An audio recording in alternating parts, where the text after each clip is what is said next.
कहानी के शुरू में हमें बताया जाता है कि दो भाइयों ने मिलकर एक स्कूल बनाया था, जहाँ पर एक तरफ अच्छाई सिखाई जाती थी और दूसरी तरफ बुराई। मतलब एक तरफ अच्छा जादू सिखाया जाता था और दूसरी तरफ बुरा जादू। इस स्कूल का नाम school for good and evil था।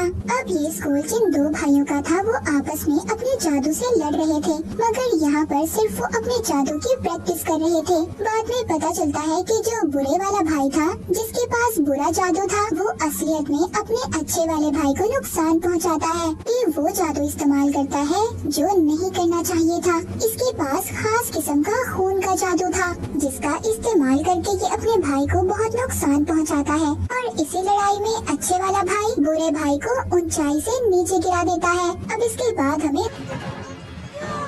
2 साल बाद का वक्त दिखाया जाता है, जहां इंसानी दुनिया में सोफी नाम की लड़की अपने डैड और सौतेली माँ के साथ रहती थी। सोफी बहुत ज्यादा खूबसूरत थी। वो परियों की दुनिया में जाना चाहती थी, जहाँ जाकर वो प्रिंसेस बनना चाहती थी। उधर ही एक और लड़की रहती थी जो सोफी की बहुत अच्छी दोस्त थी, मगर ये बिल्कुल प्यारी नहीं थी। इसके बाल चुड़ैलों जैसे थे, इसीलिए शहर के सब लोग इसको चुड़ैल बुलाते थे। अब ये दोनों बिल्कुल अलग थी, मगर फिर भी इनकी दोस्ती बहुत गहरी थी। अब वो दोनों स्कूल जाती हैं, फिर वो किताबों वाली दुकान पर जाती हैं, जहाँ पर सोफी परियों और प्रिंसेस वाली किताब लेती है, जबकि उसकी दोस्त भूतों और चुड़ैलों वाली किताब लेती है। अब यहीं पर दुकानदार उसको उसी जादुई स्कूल की किताब देती है, जिसे देखकर सोफी उससे पूछती है कि ये स्कूल कहाँ पर है। वो दुकानदार कहती है, मैं नहीं जानती, शायद इस बारे में किसी को भी नहीं पता। ये या तो इसी दुनिया में होगा या फिर कहीं और सारी कहानियाँ भी इसी स्कूल से शुरू हुई थी, जो हम अक्सर किताबों में पढ़ते हैं।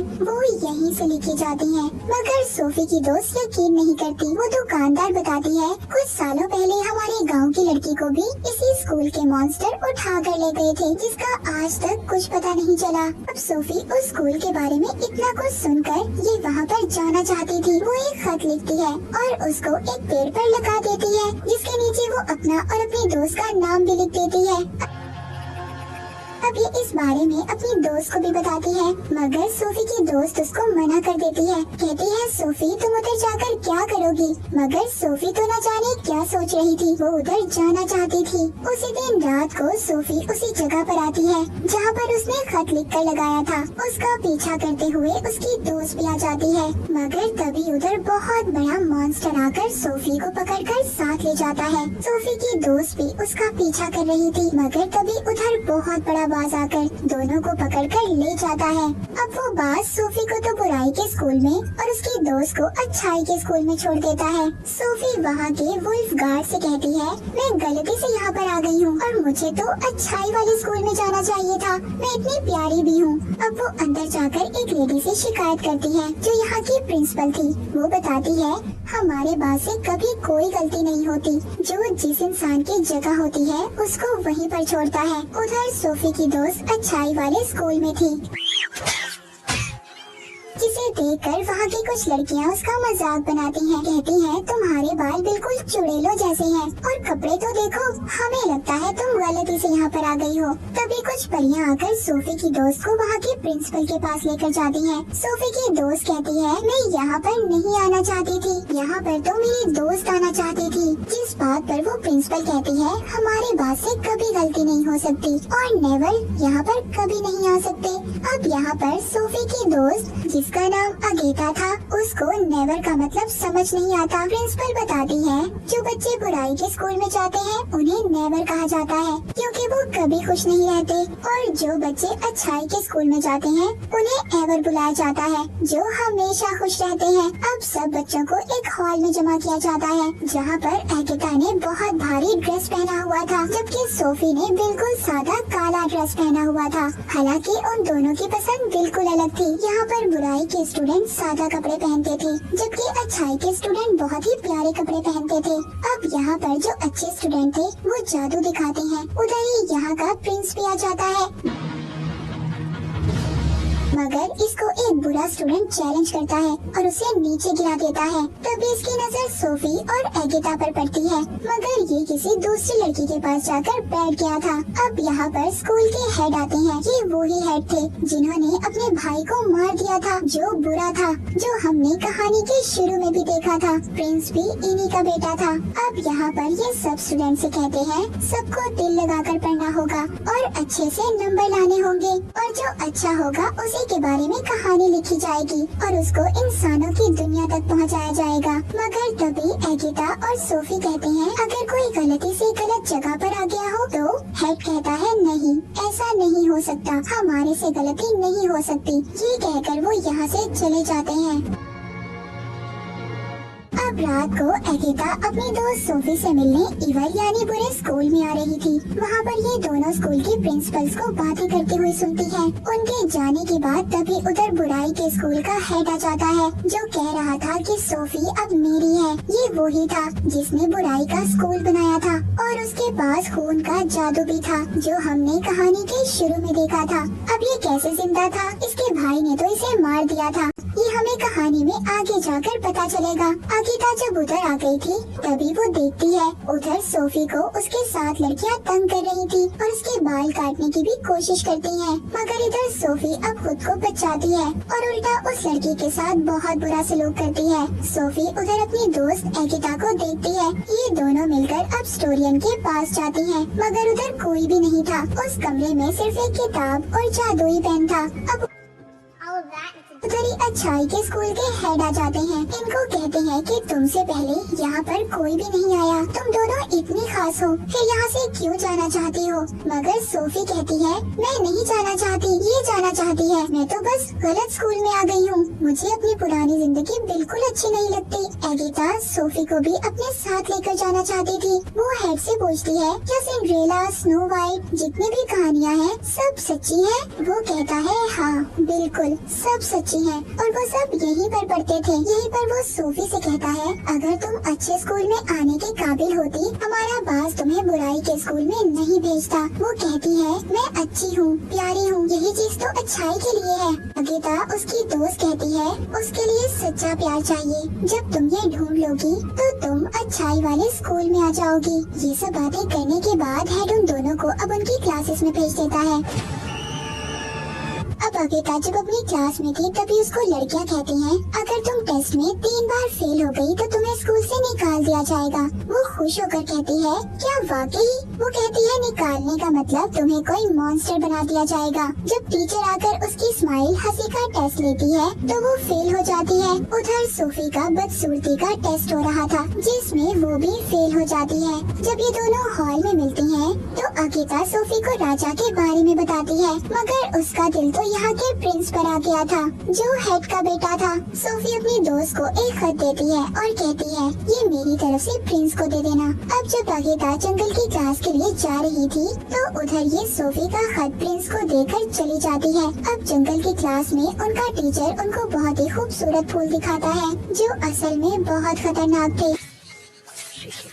को स्केरक्रो भी दिखाता है जिसको खेतों में खड़ा किया जाता है इंसान जैसा पुतला बनाकर। वो बताते हैं ये रात में जिंदा हो जाता है। तभी उधर एक लड़के को फूल काट लेता है जिससे वो डरकर भाग गया था। ये लड़का तीसरी बार फेल हुआ था। जब अगिता उसका पीछा करती है तो देखती है उसके इर्द गिर्द तूफान का घेरा बन जाता है और वो गायब हो गया था, जिसे देखकर अगिता बहुत ज्यादा डर गई थी। उधर सोफी को भी क्लास में एक लड़की तंग कर रही थी और टीचर भी उसको नहीं रोकती क्योंकि ये बुराई का स्कूल था और इन्हें तो ये सब कुछ देखकर मजा आ रहा था। तभी वो लड़की अपने टैटू से छोटा सा ड्रैगन निकालती है जो सोफी पर हमला कर देता है, उसे तंग करता है, उसे मारने की कोशिश करता है। सोफी कुछ नहीं कर पाती, बस अपनी जान बचाकर इधर उधर भाग रही थी। तभी वहाँ पर बहुत सारी मधुमक्खियाँ आ जाती हैं, जो उस ड्रैगन को चिपक गई थी, जिस वजह से अब उस लड़की का दम भी घुटने लगता है जिसने ड्रैगन को सोफी के पीछे भेजा था। तभी सोफी उसको मना करती है। अब जो मक्खियाँ थी वो कोई और नहीं बल्कि बुराई का हेड था जिसके पास खून वाला जादू भी था। सोफी को प्रिंसिपल जल्दी इसे यहाँ से ले जाती है। वो पूछती है ये कौन था। वो अब हेड के बारे में बताती है, साथ ही ये भी कहती है कि तुम बहुत ताकतवर हो। पर सोफी कहती है मुझे ताकतवर नहीं बनना, मैं तो बस अच्छे स्कूल में जाना चाहती हूँ, मुझे तो बस अच्छे स्कूल में जाना है। जिसके बाद दूसरी तरफ हम अच्छाई की प्रिंसिपल को देखते हैं, जो सब स्टूडेंट को ये कह रही थी कि अच्छाई हमेशा बचाती है। तभी अकीता उस लड़के के बारे में पूछती है जो जंगल से गायब हो गया था। वो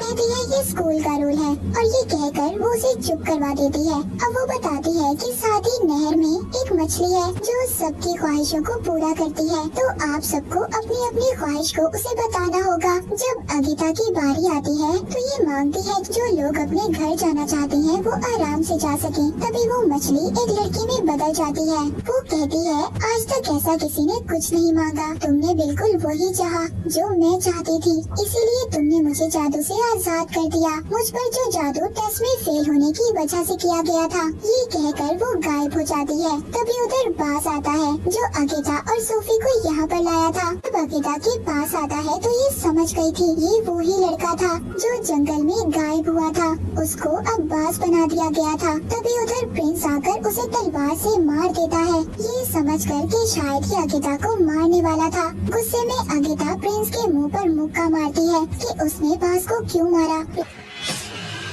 प्रिंसिपल से कहती है इस चीज को आप अच्छाई कहते हो, ये कोई अच्छाई नहीं है बल्कि ये तो बुराई से भी बदतर है। जिसके बाद ये सोफी से मिलती है। वो बताती है मैंने बुराई के हेड को देखा है। अगीता कहती है हाँ मैंने भी देखा है। तभी पीछे खड़ा प्रिंस इनकी बातें सुन लेता है। अब अगीता उसे अकेला छोड़कर यहाँ से चली जाती है। प्रिंस उसके खत की तारीफ करता है। तभी बुराई का वुल्फ गार्ड आकर सोफी को लेकर चला जाता है, जहाँ पर बुराई की प्रिंसिपल उसके बाल काट देती है और फिर उसे कमरे में बंद कर दिया जाता है, जहाँ पर शीशे में अब उसके पास बुराई का हेड आता है जो उसे भड़काता है कि तुम्हारा यहाँ पर कोई नहीं है मेरे अलावा और तुम मुझ पर भरोसा कर सकती हो। जिसके बाद अब सोफी भी उसकी बातों में आ जाती है और फिर जब सब स्टूडेंट को एक पिन के जरिए जादू बांटा जा रहा था तो सोफी बहुत ही स्टाइल से उतर आती है और जादू लेकर चली जाती है। सब उसको देख रहे थे। अब उसने उन लड़कियों को भी दोस्त बना लिया था जो उसको परेशान करती थी। अगीता उसको बताती है कि अगर तुमने प्रिंस का दिल जीतना है तो उसके लिए सिर्फ खूबसूरती काफी नहीं है, तुम्हें वो सब करना होगा जो मैं कहती हूँ। अब अगले दिन सोफी प्रिंस के पास जाती है जो तीर मारने की प्रैक्टिस कर रहा था। फिर प्रिंस उसको बताता है कि बुराई के स्टूडेंट कभी सही निशाना नहीं लगा सकते, मगर सोफी निशाना लगा लेती है। देखकर प्रिंस बहुत ज्यादा हैरान था।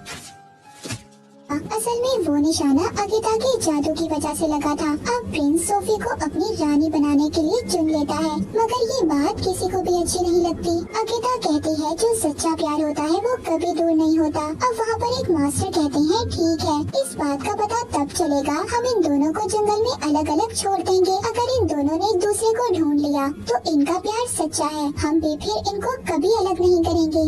अब रात को इनको जंगल में छोड़ दिया जाता है, लेकिन सोफी को उस जंगल के बारे में कुछ भी नहीं पता था। वो उन्हीं खूबसूरत फूलों के पास चली जाती है जो उसे काटने लगते हैं। उसके डर से वो अब स्केरक्रो के पास पहुंच जाती है। रात को जिंदा हो जाता था, वो डर के मारे चिल्ला रही थी। तभी उधर अगीता अपने जादू से कबूतर बनकर अपनी दोस्त की मदद करने आ गई थी। तभी उधर उन्हें प्रिंस की आवाज आती है। अब अगीता खुद छुप जाती है और सोफी को उसके पास भेजती है, मगर उस स्केरक्रो की वजह से प्रिंस की जादुई तलवार नीचे गिर गई थी। स्केरक्रो उसे बहुत ज्यादा मार रहा था। अगीता सोफी को इशारा करती है कि तलवार उठाओ, प्रिंस को दो, मगर वो डर की वजह से कुछ नहीं करती। अब जब प्रिंस मरने वाला था, अगीता खुद आ जाती है और उसकी तलवार उठाकर उसे दे देती है, जो स्केरक्रो को मार देता है।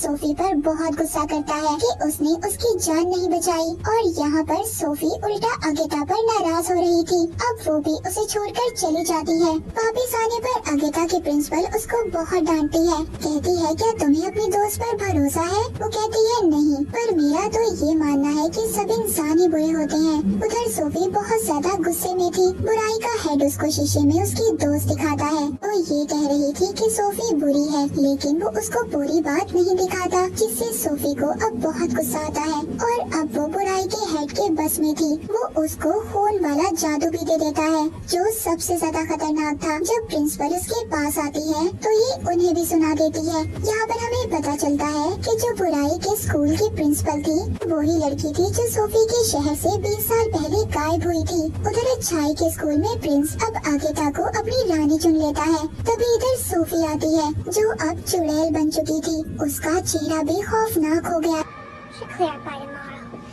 सब उस खून वाले जादू की वजह से था और कहती है तुम्हारी रानी तो मैं ही बनूंगी। ये कहकर चली जाती है। तभी उधर ये देखते हैं कि सोफी ने अपने जादू से आगे सभी गार्ड टीचर्स को छोटे छोटे खिलौनों में बदल दिया था। अब ये देखकर प्रिंस बुराई के स्कूल पर हमला करने चला जाता है, मगर उधर इसकी जादू और हमले को सोफी रोक लेती है और उन पर उल्टा हमला कर देती है। अब यहाँ पर जो बुराई के स्टूडेंट थे वो खूबसूरत होने लगे थे और अच्छाई के स्टूडेंट में बदल रहे थे, जबकि अच्छाई वाले बुराई में बदल रहे थे और बदसूरत हो जाते हैं। अब यहाँ पर सबके दरमियान में लड़ाई होना शुरू हो जाती है। आगेता सोफी के पास जाती है, उसे रोकती है, कहती है प्लीज ये सब रोको, ऐसा मत करो। तभी सोफी उधर कमरे में जाती है जहाँ पर जादुई किताब और पेन था। ये यहाँ पर अच्छाई के हेड को मारने आई थी, पर तभी ये देखती है जो अच्छाई का हेड था वो बुराई के हेड में बदल जाता है जिसने इसे जादू दिया था। अब वो बुराई का हेड कहता है मैं तो शुरू से ही जिंदा था, मैं ऊंचाई से गिरा तो मैंने वापस आकर अपने भाई को मार दिया था और उसकी जगह ले ली थी, जैसे हमें कहानी के शुरू में दिखाया गया था।